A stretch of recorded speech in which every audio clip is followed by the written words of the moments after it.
I'm talking about liquid. Rich enough to have your own jet. Rich enough not to waste time. Well, in my book, you either do it right or you get eliminated. They're analysts. They don't know preferred stock from livestock, all right? The new law of evolution in corporate America seems to be survival of the unfit. Good evening, stock traders, and welcome to Stock Traders Talk Radio here on a beautiful Tuesday night, March the 6th, 2012. I am your host, STT.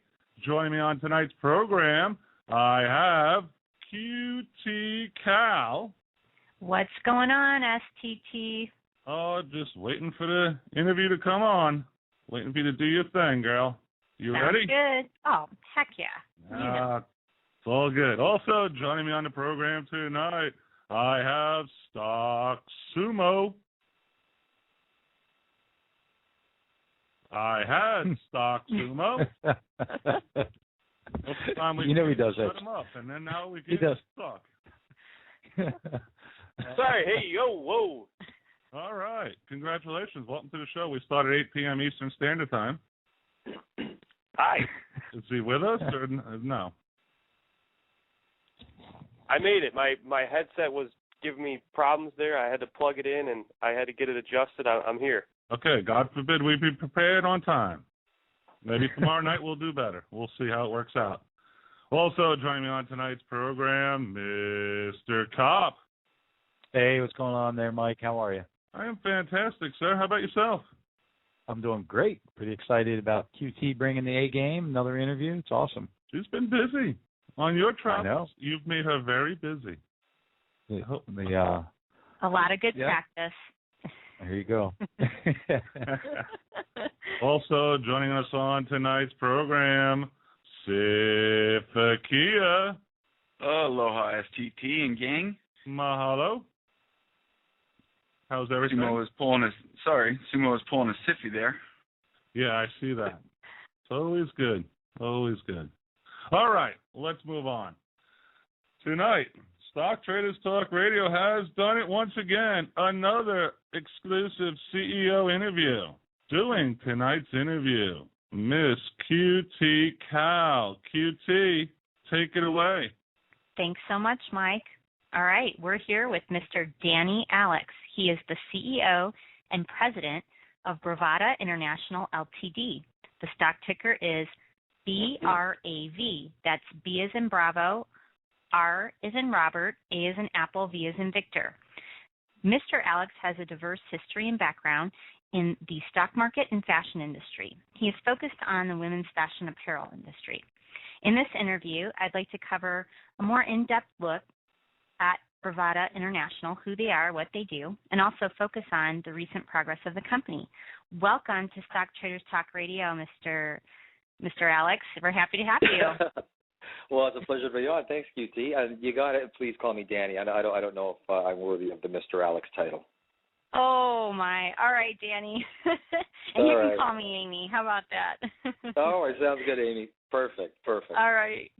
Great. Well, there's a lot of things that are going on, a lot of exciting things going on with your company now. So what we want to do is kind of get a background of the company. So if you can tell us in our audience a little bit about what your company does and some of the history.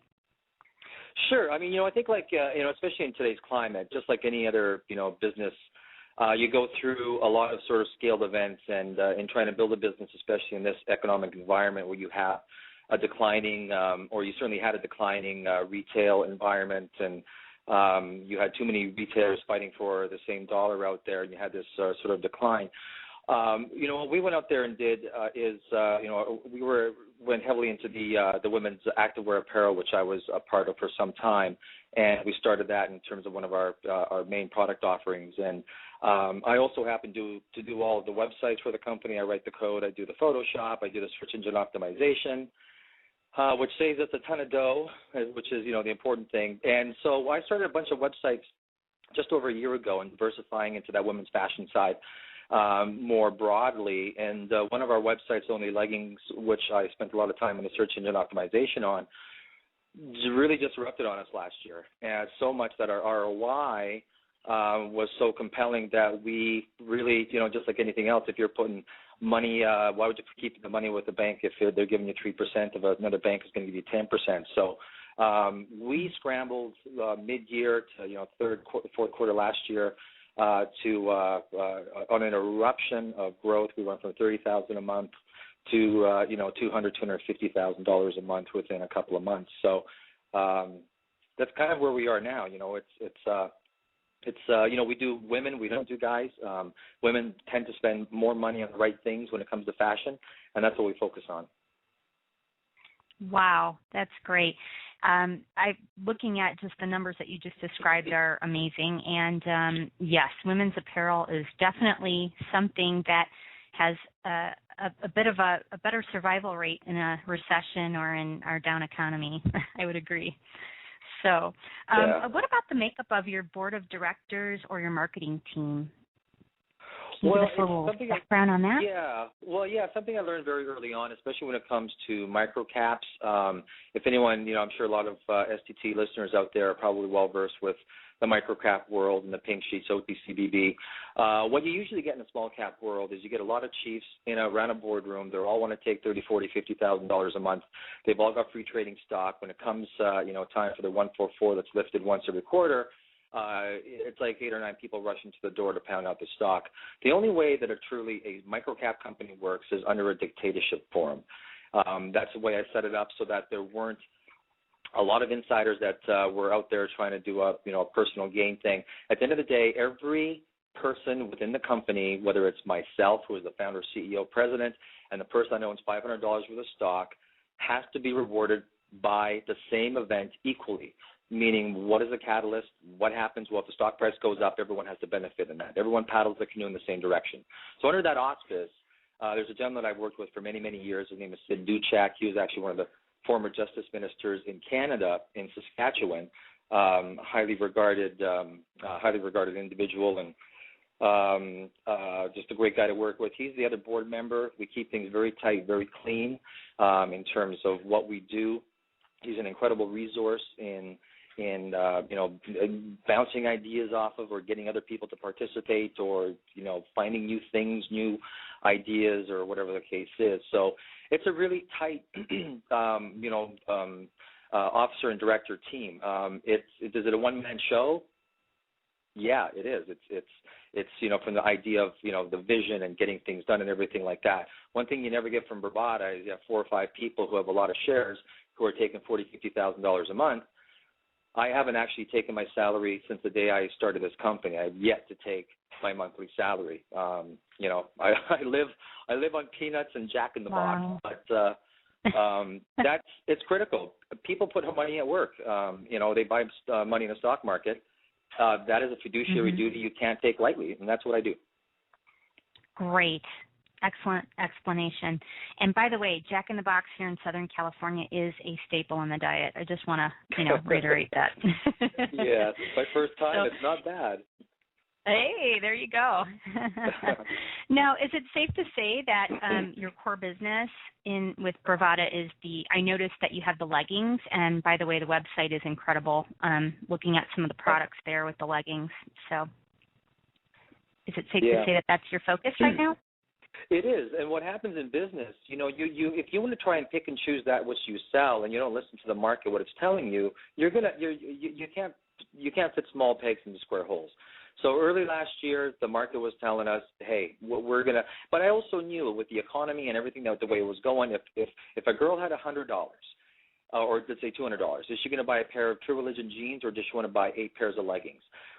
My economic forecast, based on what I saw on a go-forward basis, was that women are looking for comfort, they're looking for quality, they're looking for something that if they can get 6 to 8 times the number of fashion pieces relative to one, not to put True Religion down, I'm definitely not doing that, but the proposition factor of quality and economics was really a no-brainer. And that is really the whole idea behind a CEO or a visionary. It doesn't matter what's going on today. Today really is yesterday's news. Next month is yesterday's news.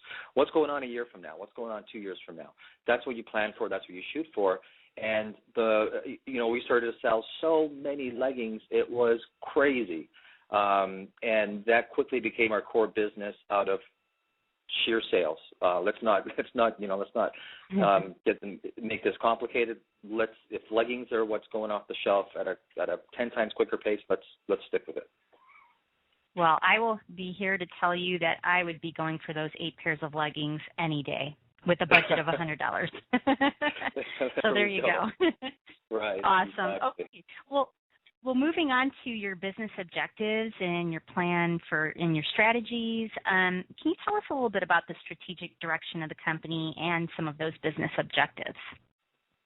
Well, the business objective, I'm an expansionist by default, so I don't go out to open up 2 or 3 or 4 or 5 stores and let that ride. I am the person that is obviously looking for a national North American type franchise scenario. So the objectives are. The fact is, when we converted our first stores were Bravada Women's Athletica, and they were doing okay. Did we want them to do better? Of course we did. You always want your store to do better. But we started to get such legging inventory. Our Melrose store became all leggings, and I said, you know what? October last year, let's just change it to World of Leggings. We did, and our sales in that store, I think, went 6-fold the next day. We were closed with our sign up, and for a week, everyone's pulling on the doors. When are you opening? When are you opening? So the retail success prompted us to do that in the Robertson store in early December. Same thing. We have 2 stores within the first 2 weeks of opening are both profitable as standalone businesses. So that easily prompts the question, can you do it a 3rd time? I say we can. Can you do it a 4th time, 5th time, 6th time? I say you can. The most important thing is what are your fixed costs going into any retail environment. If you're going to pay too much for overhead, you're going to have to sell a lot of leggings to get there. So these are things that, in terms of propagating the business, you grow it as a twofold. The side business, not the side business, but the ancillary business is the online business that can grow perpetually because you've got an international market. But then with the retail stores, you're creating that local presence. I mean, I think we could have 500, 600, 700 stores eventually. Like I said in the press release, was it today or in the annual report? I apologize. That by 2015, we want this company, World of Leggings, to have a national presence in every major market, and that's what we're shooting for. Wow, excellent. So would you say that in regards to right now with the business, you have your online sales, and then you have currently 2 stores and looking at a 3rd store to open? We're looking. What I've said, yeah, we've been in intense conversation with the 3rd store that is going to work extremely well for us as well. Which is because we need more space for our online business. The online business does not slow down. The growth doesn't slow down. Of course, I continue to do more search engine optimization and continue to add more product. There is no slowdown in sight for the online business. If we're doing $10,000 a day today, I would be, based on my forecast for the full year, which is $6.1 million to $7 million full year revenue. Obviously, we expect dramatic growth just from that. We're also launching worldofleggings.com, which is copycat competition for our only leggings.com. So with the 3rd store, we just need the space to be able to handle all of the online orders, number one. It's a 4,000 square foot store that we're looking at. It has more retail space. It is in Los Angeles. 2 major blocks away in Los Angeles is a whole different city. 3rd Street compared to Melrose is like a whole different, it's 2 miles away is forever here in Los Angeles. So right. It's just the next step. We've got a lot of our infrastructure in place. We just brought our controller on, which I'm going to touch more on tomorrow during our conference call tomorrow afternoon, who is helping build that base so we can propagate stores very quickly. You have to have that infrastructure in place before you start going 4th, 5th, 6th, 7th store. Once the infrastructure is in place, to be able to facilitate quick and easy product movement throughout the supply chain and human resource movement and all these things, data movement, all these things, you can propagate stores very quickly. So store number 3, hope it happens sooner than later because we need the space, quite frankly. Yes, I was reading about that in regards to what you're looking at for your next store, the 4,000 square feet. I believe you said that it doubles the space of the Melrose location right now? Yeah, Melrose is a big store. Wow. We have 18,000, 19,000 pairs of leggings in the Melrose store, and it's 2300 square feet. This is twice the size. It's a huge store, and I think ultimately the way it's going is that 4,000 to 5,000 square foot stores is really where we want to take the world of leggings, because small intimate stores do work. I mean, the Robertson store works because, hey, it's right there. It's Beverly Hills. You're beside you're beside all the Calvin Klein and all the big high-end retailers. But basically, when you're getting into Middle America, you've got the value proposition to Middle America. These big superstores, I think, are going to work very well if you consider 4,000 or 5,000 square feet a quote-unquote superstore. The density of products, because we move 10 to 15 new leggings every single week, its selection and its availability. So space is an important ingredient to maximizing the growth rate of the brick-and-mortar business. Excellent. Looking at where you've come from in regards to the women's activewear, how in the world did you originate the concept of the leggings, and how is that your next niche that you would cover? Well, I always tell people, I've been in business my whole life.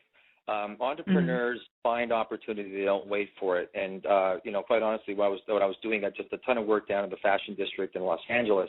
An epiphany hit me about 2 years ago. I looked around at all of this amazing fashion being done at a wholesale level, with that we had access to, and it was a Saturday morning about 8:30, like I said, 2 years ago, and I said, this is an untapped resource that I know I can tap, and already being in women's activewear and that whole sort of fashion, cotton, everything like that.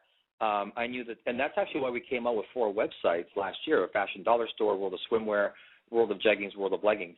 It just so happened the World of Leggings grew so quickly, so fast, that we went from, 4 or 5 employees to the currently 20 employees that we currently have right now, and growing and hiring more as we continue to grow. So it was, just an entrepreneurial epiphany. Like, this is something, and I mean, I have multitude of ideas that I would ultimately, later on down the road, that I would go out and test market as well in terms of retail concepts. But leggings works, and it works for so many reasons. It's not a fad; it's a trend. And the value proposition, the styling, the comfort, the different fabrics, the colors. Just entrepreneurial epiphany, I guess. It's great. It's great. You could, I talked to a lot of my girlfriends. I look through my closet. I have long shirts. I have really nice, shirts. I have really short skirts. And so the legging just works for every, you could pair it with the long shirts and the short skirts. Exactly. For events. So great.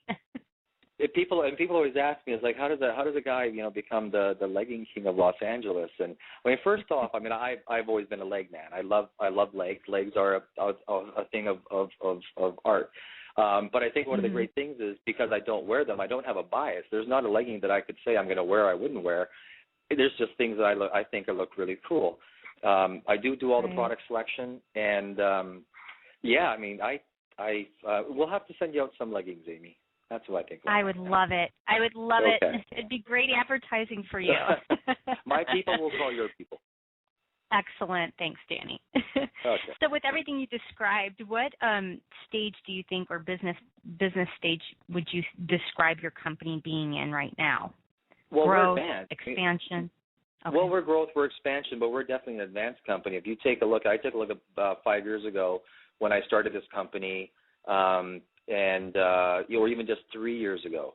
The amount of, I take a look at the amount of pink sheet company stocks that were there 3 years ago that aren't around today, that were around 2 years ago, a year ago, that aren't around today.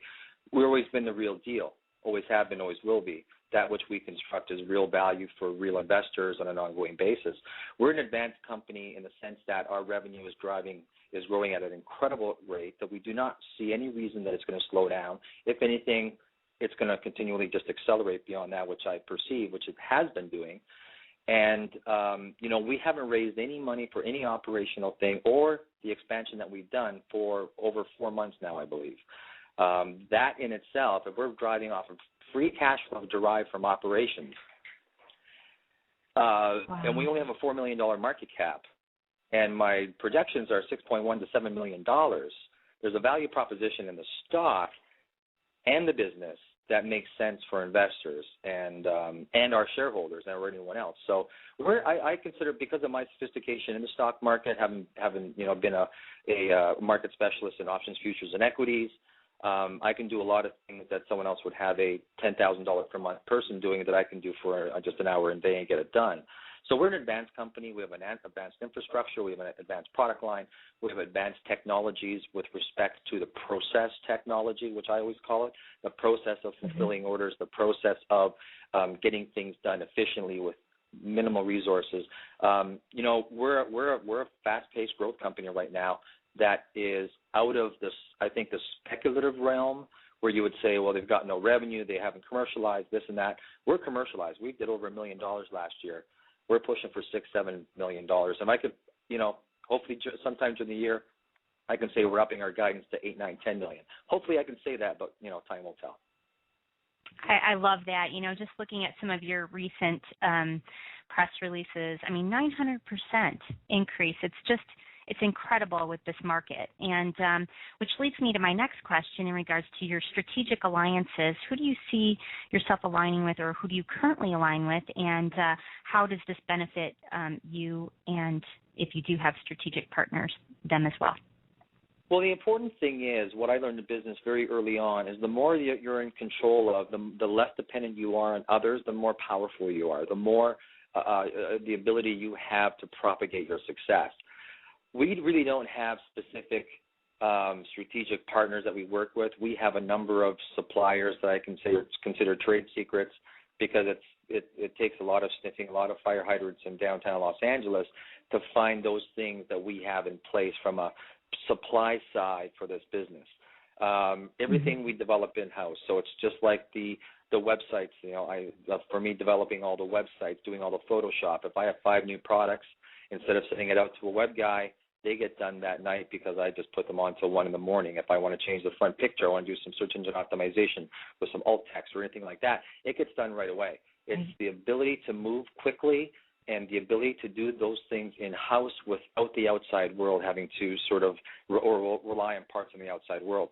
We are taking a look at, as we grow, looking at doing things like fashion shows, large-scale fashion shows, by which, maybe we get some, fashion news, fashion TV, those things involved. I know we can get a lot of celebrities involved to show up, because it's something that especially in LA, celebrities like to be involved with.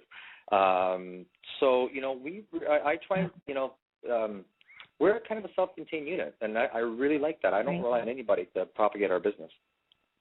I have to say I respect that, because you're a hands-on kind of guy, and that also obviously has to deal directly with your overhead costs, which is very smart. And it seems like shareholders should be very happy with that as well. Well, okay. Thank you, Amy. So I appreciate that. Well, you're welcome, Danny. and with that, I wanted to ask, because a lot of the things that you just brought up, I noticed that there was a recent press release in regards to you guys getting bulk orders with cheering squads, that kind of thing. So as far as your partnerships with your manufacturers and your sewers and the people that actually put the product together, how's that working for you, just in regards with the recent news that you had with the bulk orders? Well, the bulk orders, depending on the size, it can be a challenge to fulfill. But what ultimately happened now, because we sell so many leggings, and our suppliers, they call me when they have something. So when I call them, it's like, hey, I need 30 small, 35 medium, and 26 large, and they go, oh, we don't have it. It's I need it, find a way, kind of thing. It's the whole idea that they go the extra mile for us, because we are sort of that one, Forever 21, I'll take Forever 21 as an example. Forever 21, they started in the Los Angeles Garment District, and they were called something else before they ever became Forever 21. 21 Forever, I forgot what they were, but they were a little wholesale house down in the Los Angeles Garment District. Very similar to them. They sort of took on their concept, and they grew so quickly. Obviously, they were bright business people. But they started in the Los Angeles Garment District, and I kind of did the same thing when you're a wholesaler and you're a sewing house or you're a manufacturer, you see someone that is propagating a lot of business, you tend to move very quickly for them and with them. So a lot of times, if I need a particular style, I need 150 of a particular legging, they will bump that. If it's coming out in 3 weeks, they will bump it for the the week following for us. So those are the kinds of great things that when you start getting into volume, it becomes people work with you a little bit easier. And of course, there are friends in the sense of the business relationships. So respect and always cultivating relationships out of respect in the business relationship is very important. I think ultimately you could probably see a situation where we would get into our own manufacturing at some point in time. Right now, there's no need for it because we're moving so quickly in so many different directions. People are supplying us adequately, and I think we for the foreseeable future, we should be okay in terms of supply. Excellent stuff. So, and that kind of actually just goes nicely into my next question, which would be your projections for, let's say, where do you see yourself a few years down the road, 5 years from now, and any milestone events that you anticipate in the next year? Well, I always say you never know what the future holds for you. If you hold true to a path and you're not malleable enough to sort of take opportunities that comes from your left or right, you're gonna fail or not be as successful as you should. But those things that I look at, I mean, I would love to have 10 to 15 stores by year's end. Store number 3 is a big thing. I've talked about having our franchise program available for third-party people that want to get involved with World of Leggings. At the end of this year, there's a lot of legal items associated with state by state, with franchise agreements and everything like that. We have to have store concepts together. And, of course, uninterrupted supplies to ensure that every corporate store, every franchise store would be have the product they need when they need it. So this year has a lot of milestones. There's a lot of work ahead of us. After store 3, am I looking at store 4? Absolutely. I mean, I already know where, you're looking at Venice Beach, you're looking at Culver City, you're looking at, 2, 3 in the Valley here just alone. I've actually already been sniffing around for store number 4. So it's move quickly, move fast. When you have the football, you got to get to the goal line before everyone else tackles you, and that's what we're doing. So those are the milestones. Again, have fun. At the end of the day, I am here for a lot of people, our shareholders, and for the people involved in this company, the employees. A lot of people look to me and the management team and everything to fulfill, making this business work, operate, and grow. I tell you, you never sleep better as a CEO when you know you're developing value. And if 5 years from now, if Bravada was some sort of the next Forever 21 or BB or whatever you want to call it in sort of that sort of vein, then knowing a lot of people did very, very well from the combined efforts of a lot of great people, you can do nothing but sleep really good at night. And that's kind of what I'm shooting for, is to create a lot of good things for a lot of people. I know they depend on me. I know they look at me. People have a lot of hard-earned money. I always say it doesn't matter whether it's 5 million shares or 500 shares, because that $100 could be worth $5 million to someone. It's all relative. It doesn't matter how much money it is. It's important to the person who has it invested. So every shareholder to me is important. So shareholder value, that's what we're going to, always shooting for. Well, that is a great perspective to have, and I'm sure the shareholders are thrilled to hear you think like that. And, that definitely would help with that partnership and relationship that you have with your shareholders, which leads me into the next phase of our interview, which is the potential investors and also your current shareholders. So could you give us a little bit of information, Danny, in regards to your current share structure of the company? We have 700,200,000 shares issued and outstanding, and it's taken a lot to sort of build this company.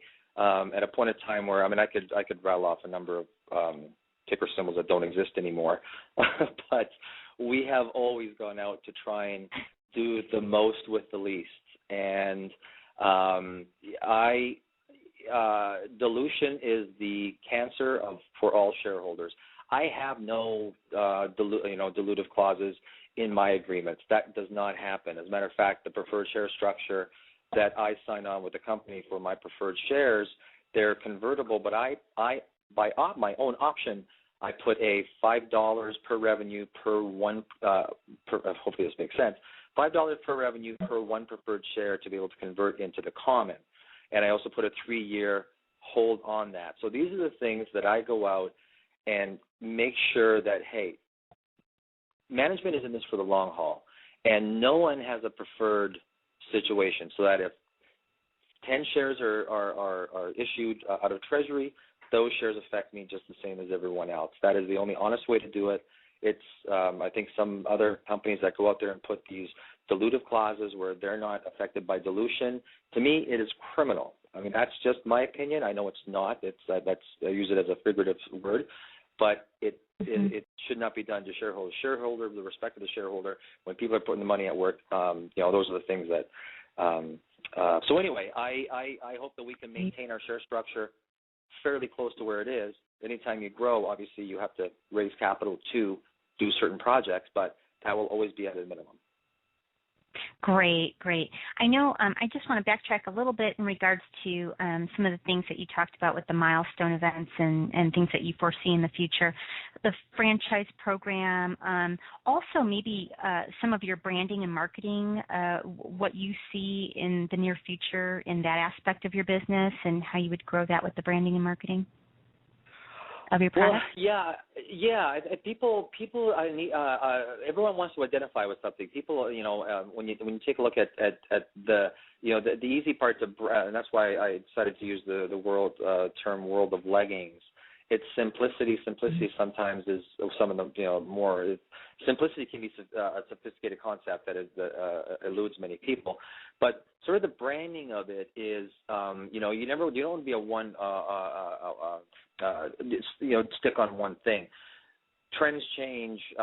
You can expand into other products. We just expanded into bodysuits, and bodysuits sort of attached to the legs and go up. So there's a whole sort of brand of sexy leggings wear or derivatives of the legging concept. And when you think of a legging, if it goes in the legs, we're probably going to sell it at some point in time. So we just want to be, in terms of branding, if you want a legging and World of Leggings doesn't have it, good luck trying to find it. Kind of a brand. So I'm looking for purple polka dot with yellow striped leggings. Well, you have to go to World of Leggings. If they don't have it, no one has it, kind of thing. So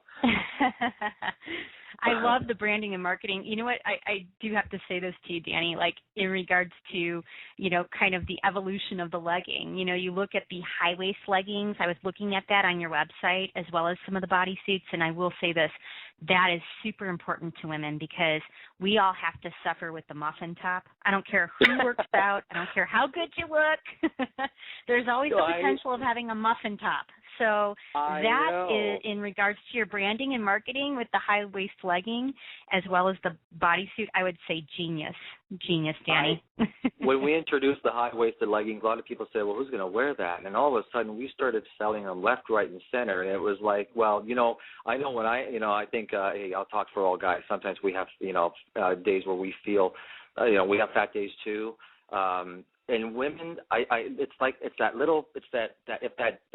body shapewear is a fairly popular product, and that's sort of the whole thing of World of Leggings. We want to be the innovators. We don't want to follow the trend. We want to set the trend. We want to go into directions that everyone is looking. Eventually, you want to see. Okay, we want the fashion industry to be looking at World of Leggings and saying, okay, what's coming out in leggings this year, and for us to be that de facto.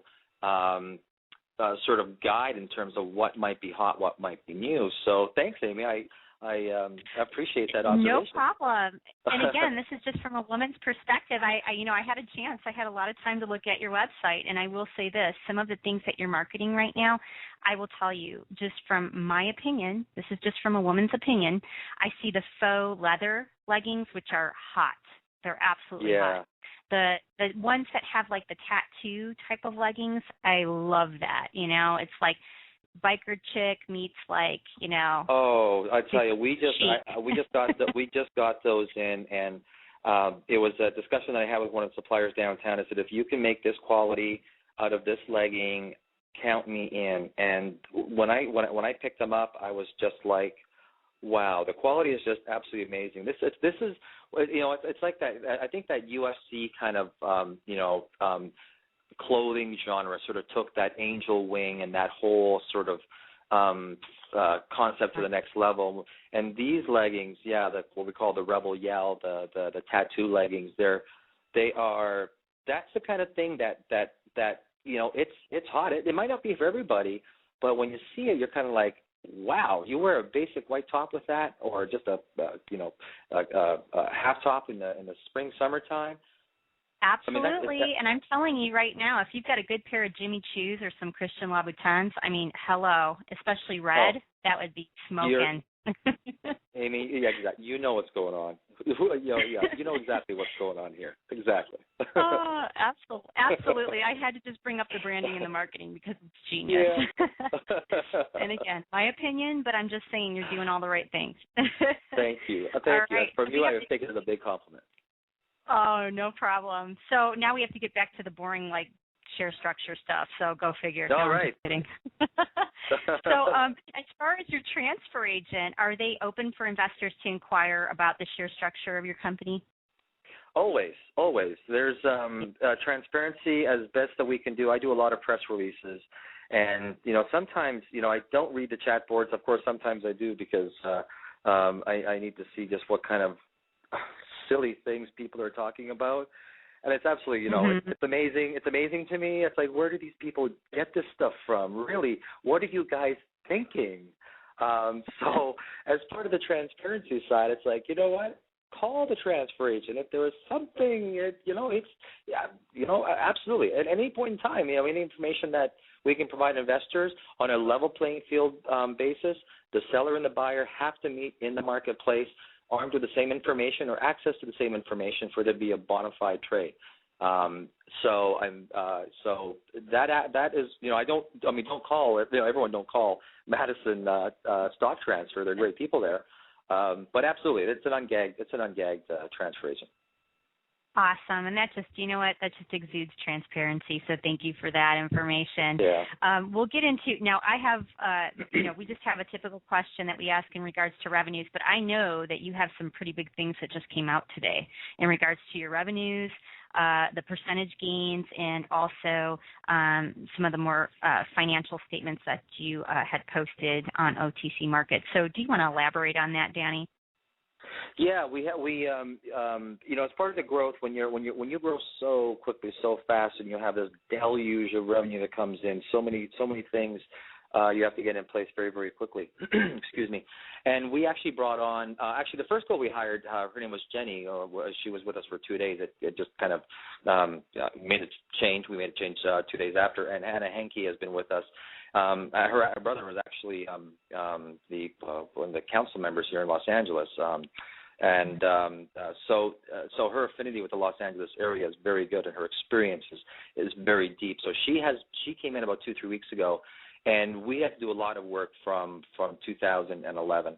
2012, I talked about a new sort of level of financial reporting that we're getting into. We did release our annual report today, and we had revenues of over $1 million, which was almost 900% growth, almost 10-fold growth. And most of that came in the back half in the last 4 or 5 months. And I have said that this has continued into the first quarter of 2012.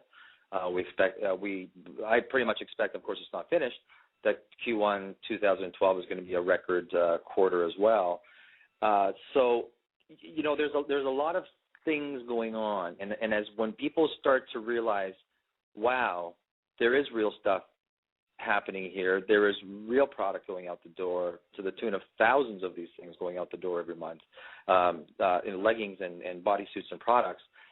People are starting to take a look at what we're doing from a financial perspective. I think we have a very strong balance sheet.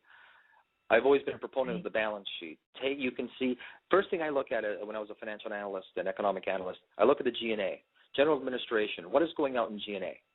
If you see a $400,000 item in there for G&A, that means people are getting a lot of salaries. Money is going out in general administration. Come on, that's got to be in check. And the second thing is entertainment. We actually, I don't think in the last quarter we even had an entertainment budget. I take people out for coffee if they want to meet with me. Let's go for a double latte and sit down and talk. So nice. These are the important things. Where's money being spent? Where is it not being spent? Anyone can spend money, but it takes someone who knows where not to spend it. And I think our financials are really sort of reflecting that. And our annual report, I think, says a lot about that whole sort of thing that we believe. I would have to agree. You know, shareholders should be excited about what they saw today. I mean, over 1 million in revs. You've grown the business, you know, at a whopping 900% from the last fiscal year to this 2011 fiscal year. I mean, that's amazing. You've made projections on Q1 and Q2 of 2012. Now, with the hiring of Jenny as your controller, and I know that just as recently as February 14th, you talked about, you know, getting more detail with revs on a per store basis, detailed expense reporting and more, leads me to believe that you guys may be doing some upgrading in where you're trading currently, on what market, and possibly something that could be an upgrade in market trading in the future, like OTCD? Right. Well, you know, it's something after all my years of being in the stock market, and I have talked a lot about uplisting. And about a year ago, a year and a quarter ago, 15, 16 months ago, I knew that I really had to apply myself in driving revenue, growing revenue, and that was sort of because when you have revenue and free cash flow, you are all powerful. No longer can you be put under, nor do you have to continue to dilute yourself just to keep your doors open. We've done that. So now we take a look at what is the best use of our capital. It's a very simple math question. If you take a look at, if you apply an uplisting and you have a commensurate sort of growth in your stock price, or assumably so, or do you continue to grow revenue under a pink sheet scenario where investors will probably tend to get it? I have always been a proponent of the stock buyback, and that, again, is a very easy math component in terms of ROI. With free cash flow, do you go and you purchase stock, cancel it, and return it to Treasury, or do you open up store number 9? You know, these are questions that if you're a pink sheet and we can fully take advantage of that pink sheet market where it's less regulated from the perspective of the Securities and Exchange Commission. It's, there's a lot of big companies that have come to pink sheets because they don't want to deal with Sarbanes-Oxley and all of these very onerous things that have been placed on by regulators. And that's a question that each company has to address themselves. I am a proponent of the pink sheet QX, which is a voluntary higher echelon of the OTCBB where you're not actually subjecting yourself to Sarbanes-Oxley and things like that. I am very well versed in terms of these elements within the regulation and the securities business. And so these are questions that I ask myself, what is best for the shareholder? I would much rather see us jump right to NASDAQ small cap or the American Stock Exchange where you have a dedicated specialist. So these are things that are obviously moving around on my desk. What is the best thing for the business? What is the best thing for the company? If you're in this company for the long term, you will benefit from all of these decisions that I'm going to make at whatever time I make them. If you're in for a trade, well, then, this stock is a trade, and, you can't I'm never going to release news just for the purpose of a trade. It's always done for the purposes of long-term value. So is it going to happen? It will, at a point of time which makes the most sense to the entire business, both from a corporate perspective and the business side. Excellent. Very good explanation. Thank you for that. And just to recap, want to make sure, especially all the ladies that are listening out there, but of course, more importantly, shareholders and potential shareholders, your website. Can you make mention of that website or websites that you have associated with the business? Onlyleggings.com, ONLY leggings.com. That is the unstoppable. Every month over month, there's just bigger numbers every day. I'm like, oh wow! It's like, how do you? But anyway, it's an exciting time to be. We do have Bravado. It's your runaway train. It is. We're also launching worldofleggings.com, another website that I'm working on, which is sort of a whole sort of different design environment that I'm building that website under. It's going to be copycat competition. One of the basic business principles that you go out and do, if you have significant market share or growing significant market share, you're one of the only players. Like if you take a look and you Google leggings, we are always in the top 5. We're up there with Forever 21, American Apparel, the big companies. And these are the things that I do. I learned how to do it. I know how to do it. And instead of spending $100,000 to get there, we spend nothing to get there because it's just something that I know. So the idea is we can go out there and garner more international market share as well as domestic from having 2 sites that are perceptively different sites from the consumer perspective, but come from the same operational facility. So World of Leggings will hopefully launch very, very soon. And we do have bravadawomen.com. I do have a conference call tomorrow with shareholders at 2 o'clock. I'm going to have to leave the news for Bravada Women tomorrow for our conference call. Wow, sounds like a lot of exciting things happening for sure. It is exciting. I get 4 hours sleep, but I work until midnight, up at 4, and I'm like, how do I enjoy something so much with such little sleep? I don't know, but we are having a good time here.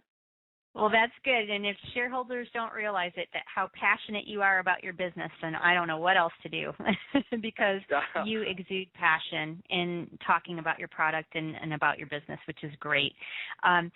Which leads me to one of my last questions, which is, you know what, if someone's just listening for the first time, or you meet somebody on the street and they could be a potential investor or shareholder, what kind of 5-minute speech can you kind of bottle your company up and just kind of explain to them, if they were just to look at it, what would be exciting in what you could give to them as a potential shareholder about the company and why they should invest?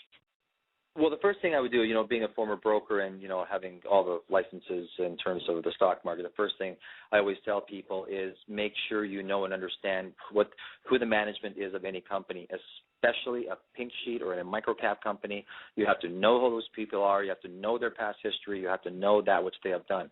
Understand the management. So when I take a look at what we have done in terms of, let's say, Sid Duchek, a former justice minister in Canada, very highly regarded in political circles as well as business circles. Myself being in the stock market for so many years, an entrepreneur and everything from this side, that those are sort of the fulcrum of that which the business is based. If you don't trust management, you had better not own that company. First thing right off. So I would take a look and say that you got from this company side, you have dedicated people. Sid Duchek has never received any compensation from this company except for 50,000 shares. He's just a great person. So take a look what the insiders are doing. Are they working at this to get a paycheck and sell a lot of stock, or are they working to create something that is real? And do they have performance? Is something really getting done? I always tell people if you own a company, have you bought their products?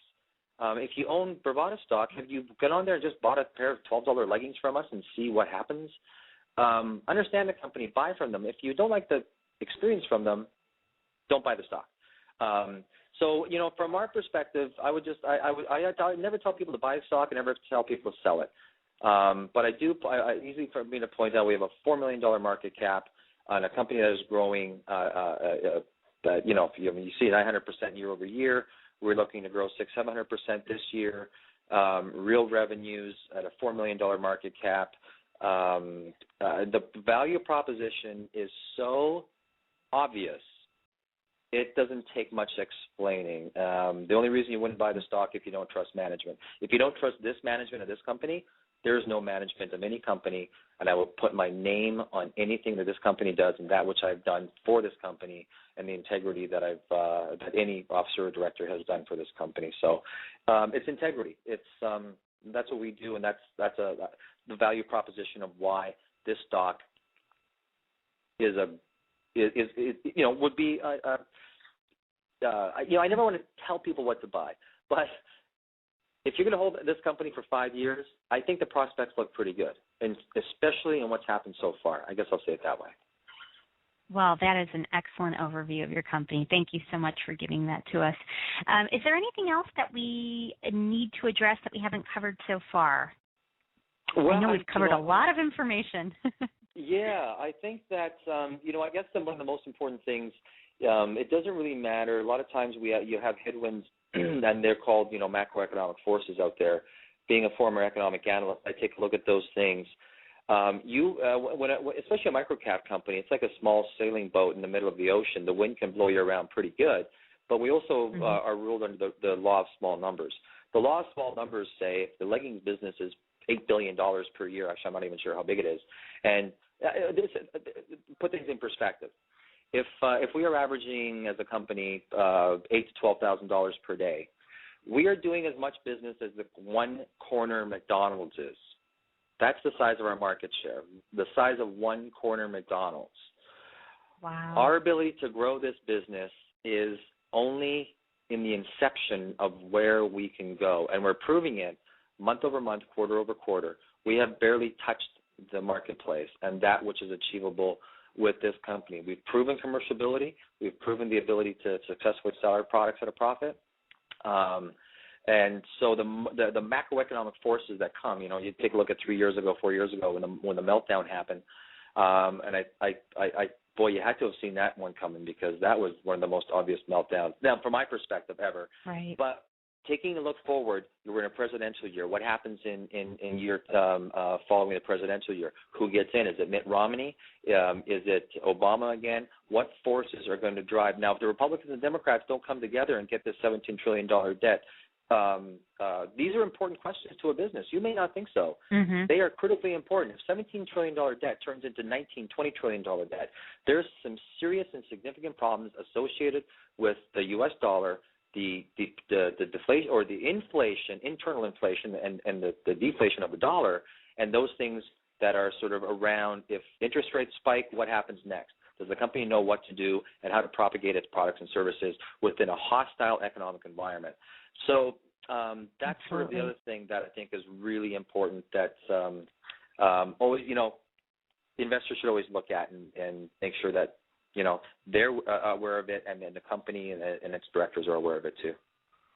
Right. And, I love listening to you talk about that because in the economic climate that we're in, I mean, obviously the things that get hit hardest or the businesses that get hit the hardest are, fashion, those kind of things, because people can't afford a lot of things in a downturn market. So for you to be able to succeed in this climate and have the kind of perseverance and the foresight to get this stuff right really speaks volumes for your company and your ability to move this company in the right direction. So, well, thank very you. impressive. I tell you that there's a lot of good people that I get to work with every single day. And if you buy a product from us, very often, because we have a procedure, a check procedure, where we things get packaged and then someone checks goes through the package and checks it.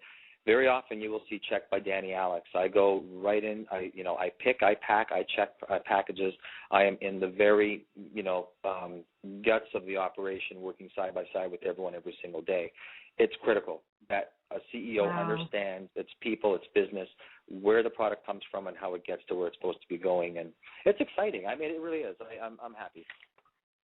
I applaud you on your customer service abilities as well as your quality control. I mean, that's amazing to have a CEO in all of it, which I think shareholders should be very excited about the fact that you get involved in every aspect of your business, which is to be congratulated.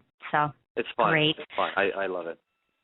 Well, excellent. Well, we just want to thank you so much, Danny, for coming on tonight to speak to our audience about your company and the many exciting things that are going on.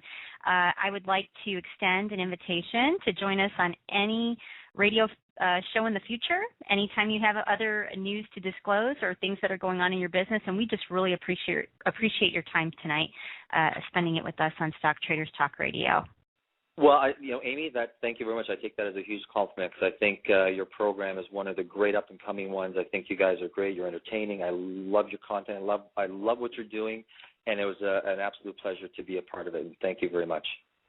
Oh, well, thank you so much, and many success ahead for your business. And we know that you are a stock that we're going to be keeping our eye on, and your shareholders to be very proud. Have your people call my people. Let's give some leggings.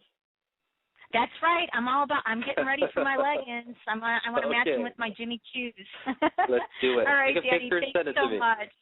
Thanks, okay, Amy. Take care. Bye-bye. Right. You too. Bye-bye. Bye. Okay, that was Mr. Danny Alex, the CEO and President of Bravada International Ltd, stock ticker BRAV. Amy, Wow. I feel cheated on this one. Uh-oh. There's one woman and 5 guys that host this show. You want me to hook And you got all the benefits of it. Oh, I'm sorry, Mike. I thought you just wanted a pair of leggings. Nah. Absolutely. That was wonderful. an incredible interview. Excellent. That's a great company. Really good. You should get some for your wife, Mike. Oh, that's okay. We'll let Hey, you guys could have Valentine's Day, anniversaries, and birthdays wrapped up for probably the next few years. Seriously. Those things are such a hot item because you could wear it with all different types of tops, and you know, it's such a popular thing with the women these days. Everywhere I go, the women are wearing these either yoga pants or leggings or jeggings, and it's just a craze. Oh yeah. That's what's going on. Are you recently married? No, See, once you get older, you don't look at other women. So we wouldn't know that. That's what's going on. You can't even include me in like. I'm getting married soon, actually.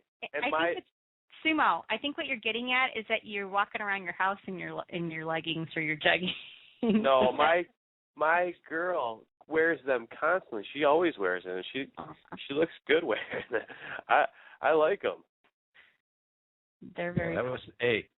That guy was very, very, very dynamic. And you two coupled together, you guys could probably have talked for 3 hours. That was phenomenal. Sure. I absolutely love this subject.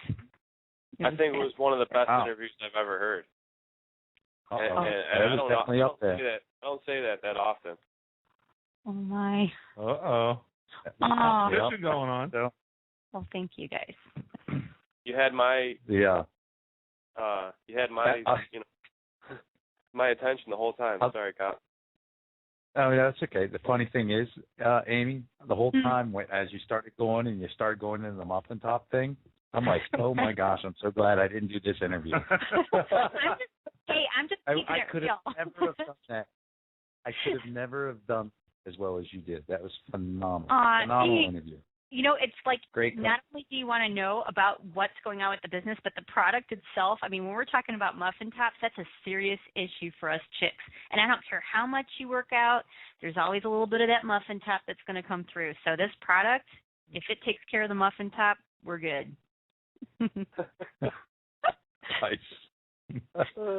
Nice. Scott, would you have known to even ask that? No, I'm still trying to. I'm still picturing. He's trying to figure that out. I think he saw. Oh, I know what that is. Believe me. I get the questions. Do I look good in this? Yes, it's a standard answer. Right. It's a standard answer. As it is. But when you started going into the red pumps and all that, no, I had different thoughts. It really did. I didn't know where you were going with that. But that was really. That's it's amazing when we meet all these people that we do these interviews with. They're extremely dynamic people that are trying to do certain things with their businesses, their products, and all of that. And he went into, he's looking for his fourth store, third and fourth. Is that what you got from that? Fourth, Yep. Mhm. You're talking that's doubling the profits is what that is. Yeah, plus the franchise aspect of it. Yeah. So, yeah, great. Amazing. All right, great job. All right, yep. Very well done tonight, Abe. Super long interview. Don't forget, join the Stock Traders Talk Radio in the morning, 9 a.m., and tomorrow night, 8 p.m. Eastern Standard Time. You are listening to Stock Traders Talk Radio. We wish everybody out there the best in all their trades, and may your portfolio always be green. This is Stock Traders Talk Radio, and we are out. Aloha. Thank you for listening to Stock Traders Talk Radio. All views and topics talked about on Stock Traders Talk Radio is solely for entertainment purposes. We are not professional financial advisors and always recommend you seek the advice of a professional financial advisor. Never invest in any stock featured on our show unless you can afford to lose your entire investment. The information contained on our show is based on sources which we believe to be reliable but is not guaranteed by us as being accurate, and might not be a complete statement or summary of the available data. Stock Traders Talk Radio advises that the investments in companies profiled are commonly considered to be high risk, and use of the information provided is at the investor's sole risk. Thank you for listening to Stock Traders Talk Radio.